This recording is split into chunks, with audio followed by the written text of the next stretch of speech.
Ya, baik, terima kasih. Pemirsa, baru-baru ini Moody's mempublikasikan data terkait dengan pemeringkatan level utang Indonesia, yang dimana memang masih berada di dalam level BAA2. Namun secara outlook, Indonesia diubah dari yang tadinya stabil menjadi negatif. Ini tentunya pasti akan mempengaruhi kepercayaan investor asing untuk menginvestasikan uang serta dana mereka ke Indonesia, yang dimana selanjutnya ini akan mempengaruhi pertumbuhan ekonomi di Indonesia. Oleh karena itu, saya di sini telah bersama dengan Bapak Muhammad Khalid, selaku anggota Komisi 11 dari fraksi PKS. Bapak, terkait permasalahan ini, Bapak, apakah ini nantinya akan menjadi data yang membahayakan bagi perekonomian Indonesia sendiri, Bapak?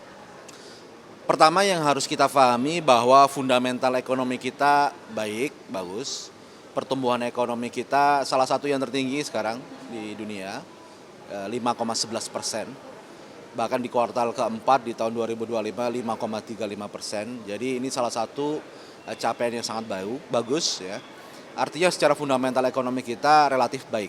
Nah, sehingga outlook ratingnya itu stabil. Cuma outlooknya yang diturunkan dari stabil menjadi negatif. Nah, apa maksudnya? Di sini kalau kita baca dari rating Moody tadi disebutkan bahwa terkait prospek resiko fiskal. Memang harus diakui bahwa resiko fiskal ini menjadi sorotan ya, karena defisit kita kemarin sudah mencapai 2,9% dari PDB. Batas thresholdnya 3% dari PDB. Sehingga ini tentu menjadi warning, peringatan, sehingga kedisiplinan fiskal, prudence, kehati-hatian agar fiskal kita tetap terjaga itu menjadi penting. Ya, biasanya kita defisit itu hanya 2,2%, 2,1%. Nah, kemarin agak loss 2,9%. Saya kira nggak apa-apa, itu peringatan yang baik, ya, mengingatkan agar kita tetap disiplin dengan fiskal kita. Itu yang pertama. Yang kedua adalah catatan mengenai governance kita, tata kelola kita mengenai Danantara.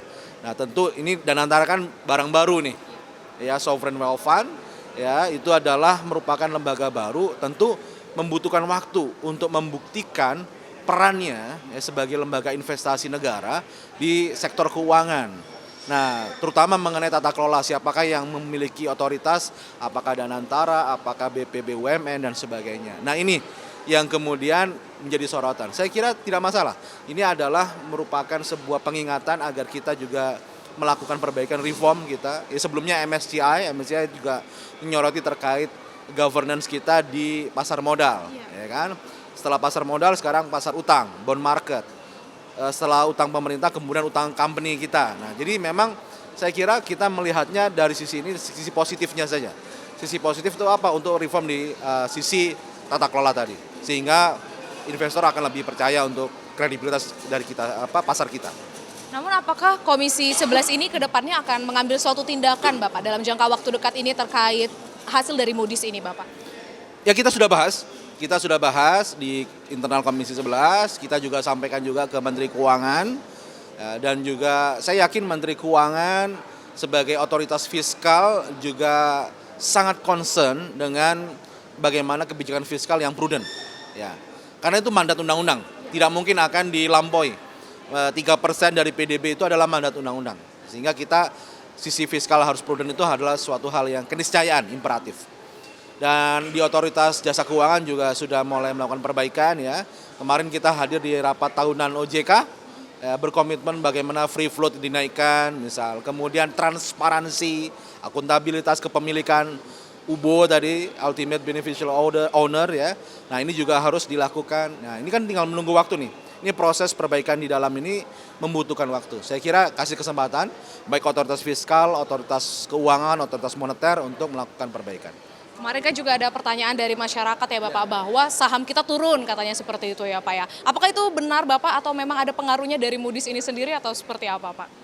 Kalau indeks harga saham kan naik turun hal yang sangat biasa ya. Yang penting adalah bagaimana kita melihat kenaikannya apakah wajar atau tidak. Nah, kalau kenaikannya tidak wajar, misal itu naiknya sangat tidak wajar, turunnya tidak wajar, nah itu kan orang bilang saham gorengan gitu kan. Kalau kita bahasa technical ekonominya, price earning ratio-nya itu berlipat-lipat misal. Nah, ini nggak wajar. Nah, ini harus kita telusuri. Jangan sampai ini ada emiten-emiten tertentu saja yang menguasai, kemudian membuat saham ini menjadi saham gorengan tadi. Nah, ini yang perlu ditindak.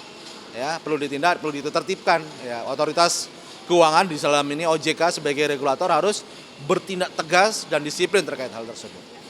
Berarti kesimpulannya ya Pak ya, berarti kita sebagai rakyat Indonesia sebenarnya tidak perlu khawatir karena pertumbuhan ekonomi Indonesia sebenarnya masih tergolong bagus di dunia, yaitu rata-rata di atas 5% begitu ya. Tapi memang yang menjadi pengingat dari Komisi 11 ini adalah bahwa fiskal kita itu sudah mencapai minus hampir 3% begitu ya Pak ya. Nah itu yang akan kedepannya diperbaiki lagi oleh pemerintahan melalui Komisi 11 juga. Termasuk target penerimaan yang masih belum tercapai ya.